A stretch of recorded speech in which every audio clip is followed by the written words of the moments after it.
Hi, everyone, and welcome to a special episode of the Essential Zodiac Podcast. We're at episode 24.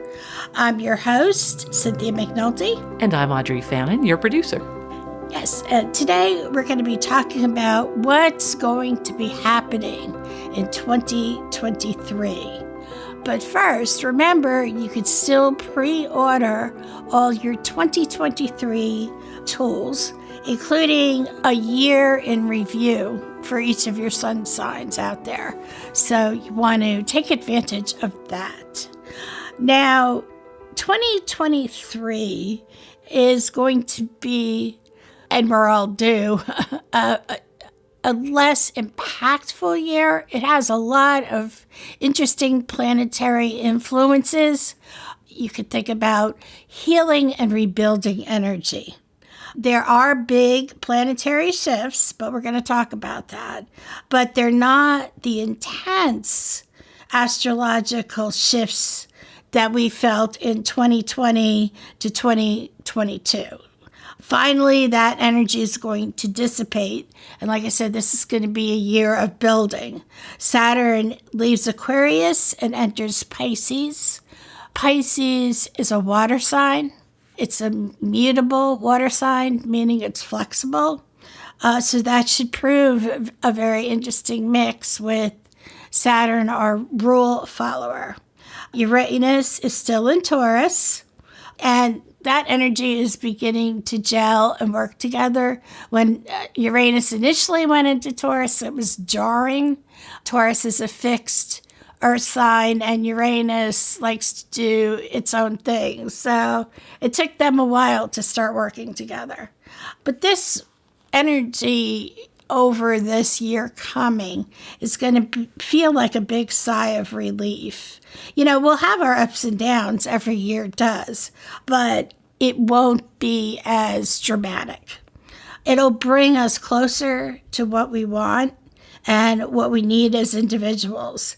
And for the first time in a long time, we're going to be able to put ourselves first and move forward to who we love or what we love. So that should be very interesting. And then unlike this year, 2023 will bring fewer obstacles and more harmony between the planets. So Jupiter and Saturn working together are going to be very helpful for all the other zodiac signs, especially in the spring and summer. The lunar nodes are moving into Aries and Libra, and I'll have more on that closer to that time. And then Pluto is a big change. Pluto is going to be moving into Aquarius this year. Now, during the retrograde period, it'll bounce back between Aquarius and Capricorn, but it will eventually move into Aquarius permanently for the next 20 years. So first, though, to reach our full potential, we have to do some shadow work. You know, we always have to get rid of what no longer serves us or which has become useless so that there's room in our life for what is new and fresh. Okay, so first we're going to look at the eclipses. We have 4 eclipses per year, 2 lunar and 2 solar. They come in pairs and they come in opposite signs. So, for example, and we have them in the spring and fall. So in the spring, we have a new moon solar eclipse in Aries, and that's going to be in April. So this is representing a major new beginning. This eclipse sets the tone for themes that we'll be working on until mid-2025. By bringing imminent change to our lives, it will require us to put ourselves first by prioritizing the healing of past hurtful events. Devote yourself to a spiritual practice now. So what this eclipse is talking about is a lot of us, if not, all of us, have gone through some kind of trauma, these past 2, almost 3 years. and it doesn't matter, the level of trauma. Everybody's trauma is valid and equal. But we all have to heal from that. People lost jobs, family members. Some were very, very dramatic. They lost their homes. So they may still be carrying around that baggage. So now it's time to put that burden down and leave it there, and then, fill your life with something that is positive and that you can move forward with. Now, the other half of that eclipse, also in this spring, is the full moon lunar eclipse in Scorpio, and that's in May. So this is interesting twists and turns. Scorpio is a water sign. It's a fixed water sign ruled by Pluto. The energy can at times be a bit dark, but it's an excavator. It wants to get to the core issue. It's a powerful eclipse, and it's one that will embrace change. Now, Venus will be in Gemini at that time and will be forming a positive alignment with Jupiter. So this will definitely be very positive and bring positive surprises. Then in the fall, we have the new moon solar eclipse in Libra, and that's in October.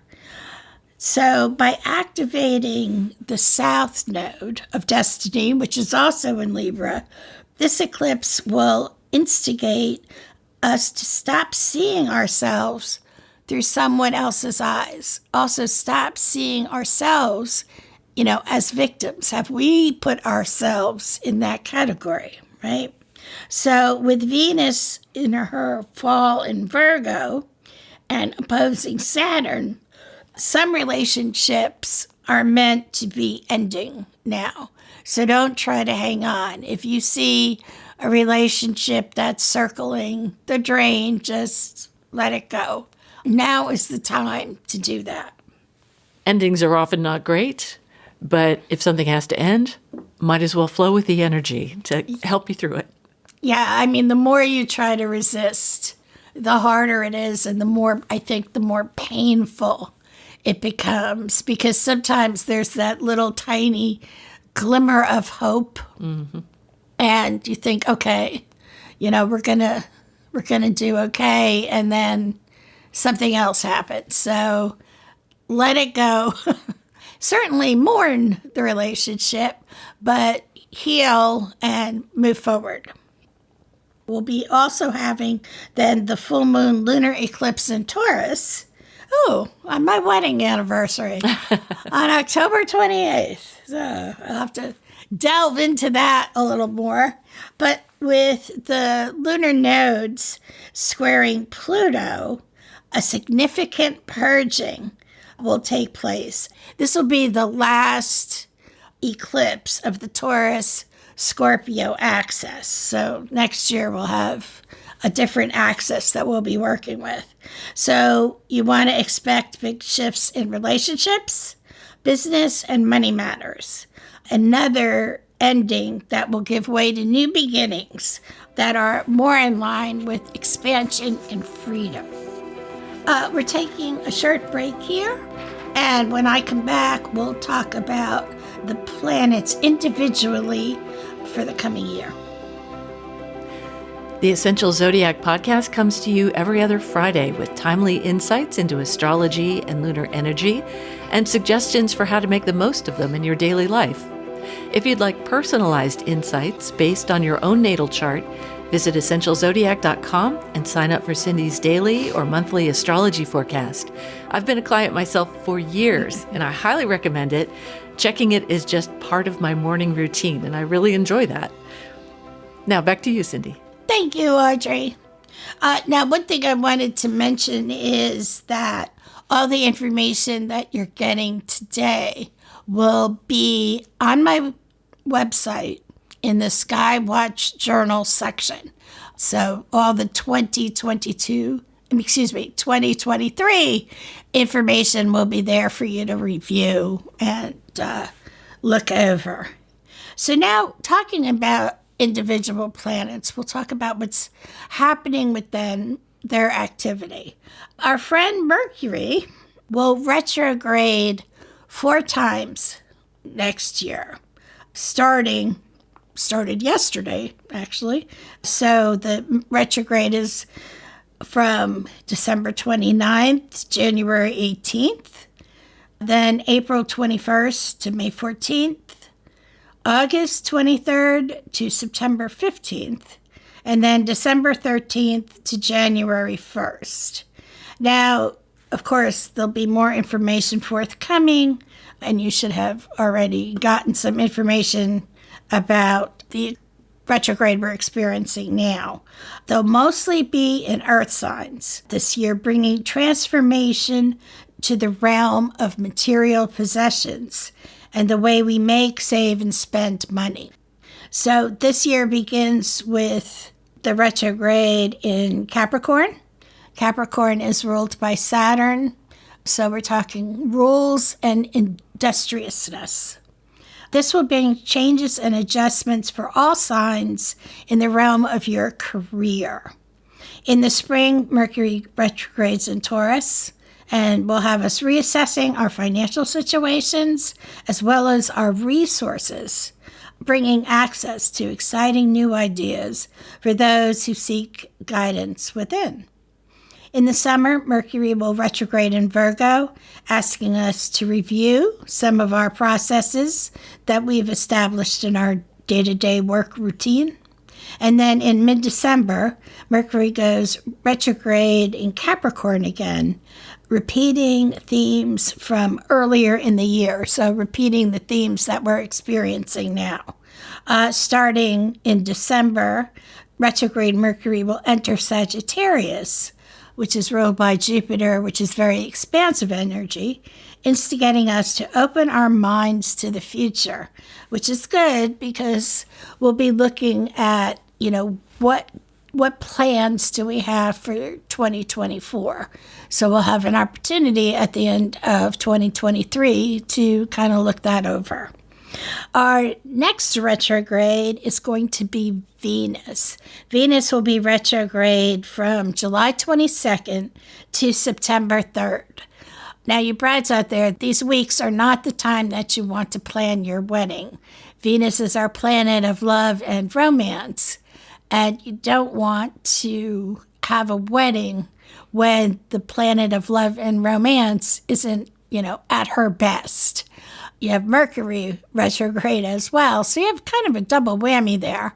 If anybody out there is getting married and you'd like some help planning your dates, do not hesitate to call me, write me, email me, text me, and I will help you find a good day to get married.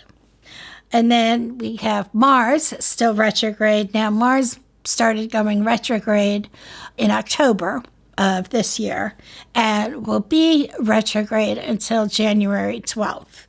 So with Mercury retrograde and Mars, we're still going to have kind of a slow start to the year.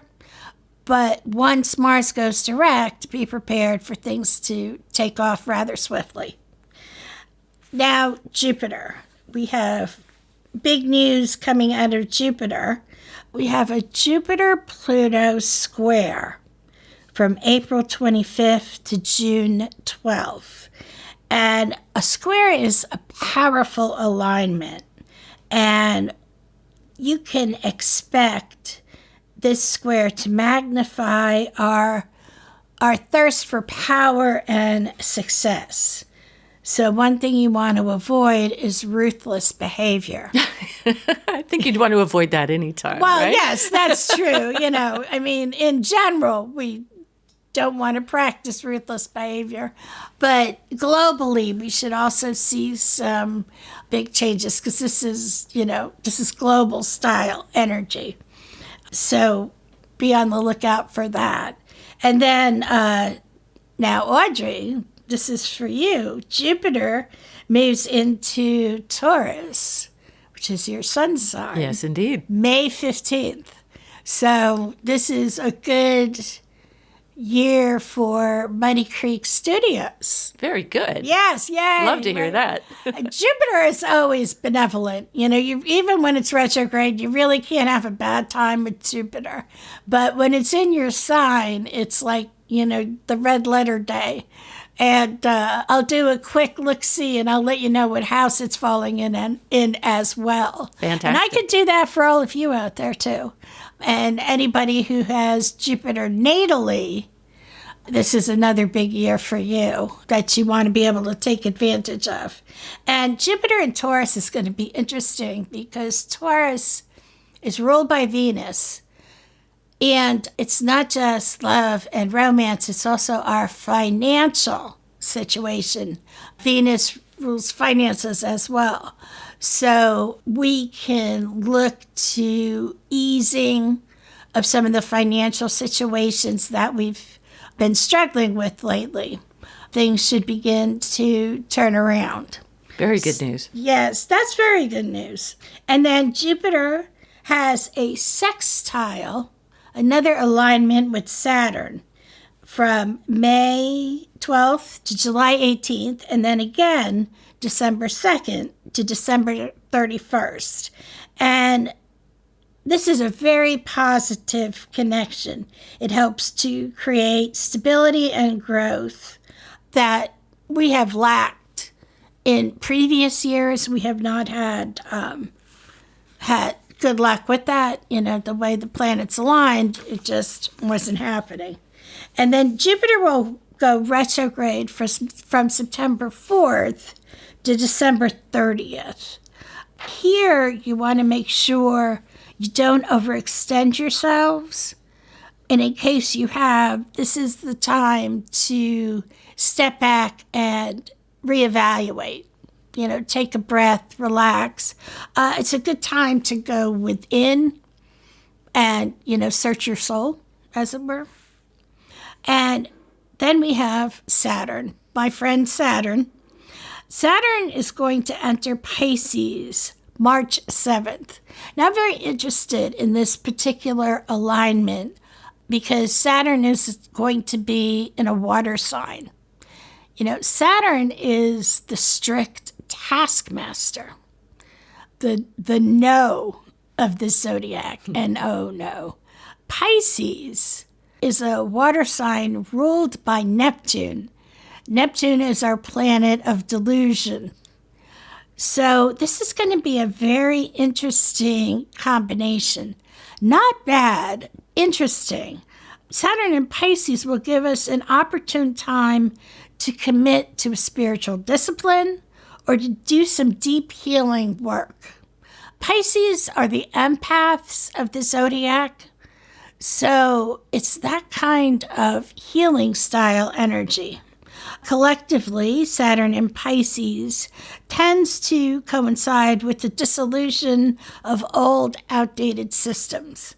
Now, this has been a reoccurring theme for the past, I want to say 10 years, when Pluto first went into Capricorn. It's all about taking down what no longer works. And I know right now it seems like it's becoming an impossible job to improve things, but it's kind of the storm right now. And we're going to be seeing the calm. Things need to get shaken up. And when they get shaken up, you look at what pieces are left and then you rebuild something better with that. So hang in there. It is going to get better. Saturn retrograde will be from June 17th to November 4th. So during this retrograde process, we're going to see what has fallen away in our own lives and, of course, globally, and what is left for the replacement. What can we find? What have we discovered that'll take place of something that no longer is for our greatest good? And sometimes we just have to still our minds. I know that's hard. That's That's something I struggled with mightily when I first initiated into my coven, because we do meditation, and the elders, bless them, were so patient and helped me, still my mind. I wouldn't say I'm perfect at it, but I'm certainly much, much better than I used to be. But sometimes we just need to still our mind and listen. The universe will nudge us in the right direction, but we just have to be quiet and pay attention. And then Uranus will go retrograde from August 28th to January 22nd. The energy of Uranus becomes tame when it's retrograde. So you can access some of the inventive side of Uranus without it being chaotic. And then Neptune goes retrograde from June 30th to December 6th. Now, I love Neptune retrogrades because they lift the veil, you throw off the rose-colored glasses, and you get your head out of the sand. Everything becomes clear. The lies and delusions you've been telling yourself or someone has been telling you are now laid bare. What I love about this, though, is it usually happens, the Neptune retrograde usually happens during the political campaigning time. So if it'll be 2024, but in 2023, in that period of time where we would have a lot of heavy campaigning and elections, Neptune is showing you all the lies and deceits. It's laying bare. So there's no excuse, to say, oh, I didn't know. Because Neptune's going to take care of that. And finally, we have Pluto. Pluto enters Aquarius March 23rd. Now, Pluto has been in Capricorn. Now, Capricorn, our Saturn friend, is very much about rules, working hard, doing your best, all that. Now, Aquarius is an air sign. It is ruled by Uranus, but it's very humanitarian energy. It is what is the greater good. Not so much what is good for the individual, but what is the greater good. And now that Pluto has spent the last 10, 12 years taking down all that wasn't working, Aquarius comes along and helps us rebuild what we need to rebuild that has been replaced. Also, too, Pluto will retrograde May 1st to October 10th. And this is the retrograde to watch in this year. Now, what's going to happen is Pluto is going to toggle between Aquarius and Capricorn, because that's usually what happens when a planet changes signs and it's new. When their retrograde period comes along, they move back between the old sign and the new sign. So this will give us a sneak peek into the collective themes that will remain active for the next 20 years. Well, that was where my question was. Okay. So the sweep of 20 years, so much can happen. And this is laying something out. And I'm just not sure what it's laying out. So I'm curious about how you see this. Okay, so what I find interesting is that it is so unpredictable. It's really hard to say what is going to happen. What we need to do is to look back. What astrologers do is we look back to the previous times if Pluto was in Aquarius. That is something that I will put on my blog when we get there. But what also happens, too, is all this free will that we have. The energy is out there. But are they going to pay attention to it? Are they going to take advantage of it? Or are they going to ignore it?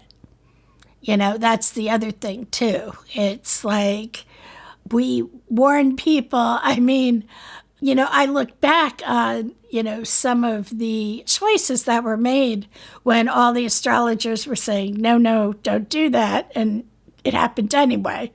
So it's going to be a challenge, because for those of us who know what this energy is capable of on the good side, it can get frustrating. And I think sometimes the best thing to do is to chart your life with this energy, as best you can. And, try to promote it the best you can. And then just hope that others will listen to your message.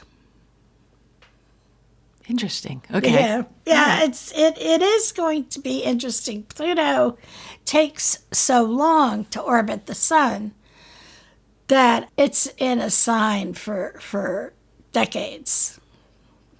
Another question, which may just be a really dumb question. No. But just seeing all of these retrogrades laid out for 2023, is that normal to have like every planet go retrograde? Yes. Every planet will go retrograde every year except Venus and Mars. Venus goes retrograde every 18 months to 2 years. Mars goes retrograde every 2 years. In this particular year, what's happening is we're catching tail ends of Mars when we start our new year because of when it happened. So that's why it seems like we have extra. And also, Mercury this year is retrograding 4 times instead of 3. And that's again because it's overlapping into the new year. But all the planets do retrograde, and some years they all do, and some years they do except for Venus and Mars. Okay. Is there any kind of effect just with like the sandwiching of so many retrograde at once? Yes. What happens is the energy becomes sluggish, almost at a standstill. And when you get, here's a shameless plug, when you get my forecasts, you know about this because I put this kind of stuff in your forecasts. So if you have 5 planets retrograde, it's going to be like, the energy is going to feel like molasses. It's going to be slow. It's going to be frustrating. Nothing is going to get done. What also happens is because everything is delayed, tempers can get a little, people can get a little testy, tempers can flare. So having all the planets not operating at peak performance, can be trying. It could be very tiring, too. It can be very tiring because sometimes you are repeating an activity because it's not going well the first or second time. Did that help, Audrey? Oh, yeah. So 2023. Yeah. It's not going to be volatile, and there is going to be a lot of healing going on. So that's important. But thank you all for listening. Thank you, Audrey, for all your questions. That ends today's episode. Our next episode will be about the full moon in Cancer, and that'll air on January 6th. So I hope you tune in. And remember, with astrology, you can chart your life's course. Stay in touch between episodes of the Essential Zodiac podcast. Cindy's on Facebook, Instagram, Twitter, and YouTube. If you have a question, or if there's an astrological topic you'd like to learn more about on the podcast, just send an email to ezpodcast@yahoo.com. That's the letter E, the letter Z, podcast@yahoo.com. Production of this podcast is made possible in part by our Patreon members. If you'd like to become a patron too, check out the perks at essentialzodiac.com. Thanks for listening, and Happy New Year!